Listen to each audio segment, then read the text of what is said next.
bit better. It's got a little shine to it now that it's been sanded.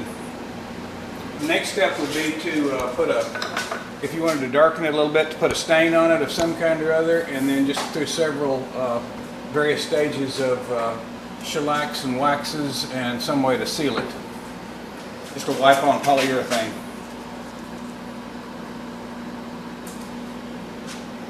And it can be applied with anything, including just a paper towel. It dries very quickly, and then you can put 3 or 4 coats on it, and then it's ready to go. Then you simply take the faceplate off, sand the bottom down, and then it is ready for a finished product.